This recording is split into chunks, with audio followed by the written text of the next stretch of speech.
हमें कहाँ मालूम था कि इश्क क्या होता है। हमें कहाँ मालूम था कि इश्क क्या होता है।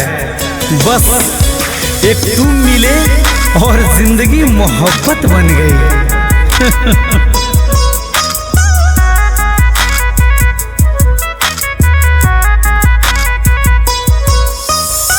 चांद सूरजवा लेखा धनिया मोरे बाड़ी हो। चांद सूरजवा लेखा धनिया मोरे बाड़ी हो। गजबे के सुनर लागे लाल रंग साड़ी हो। गजबे के सुनर लागे लाल रंग साड़ी हो। गजबे के सुनर लागे। तेरी खूबसूरती भी देखकर चांद भी शर्माता है। तेरी खूबसूरती देखकर चांद भी शर्माता है। तू इतनी सुंदर है कि सूरज भी मुस्कुराता है।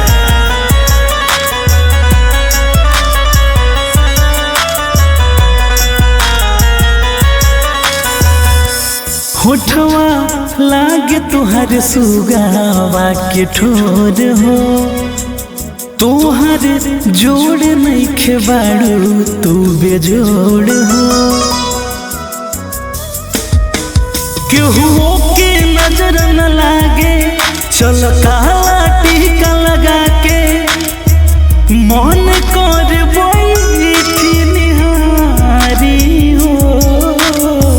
चांद सूरजवा लेखा धनिया मोरे बाड़ी हो। गजबे के सुनर लागे लाल रंग साड़ी हो। गजबे के सुनर लागे लाल रंग साड़ी हो। गजबे के सुनर लागे। क्या लिखूं तेरी तारीफ ऐ सूरत में यार। क्या लिखूं तेरी तारीफ ऐ सूरत में यार। अल्फाज कम पड़ रहे हैं तेरी मासूमियत देखकर।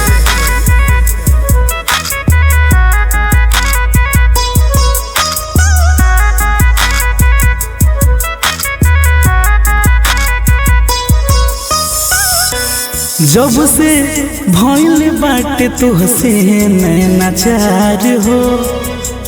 दिलवा हो गइल बा तोहार कर्जदार हो। मन करे देखत रही जैती तोहसे ना नजर हटैती। पता नहीं चले भइल कवन बीमारी हो। चांद सूरजवा लेखा धनिया मोरे बाड़ी हो। गजबे के सुनर लागे लाल रंग साड़ी हो। गजबे के सुनर लागे।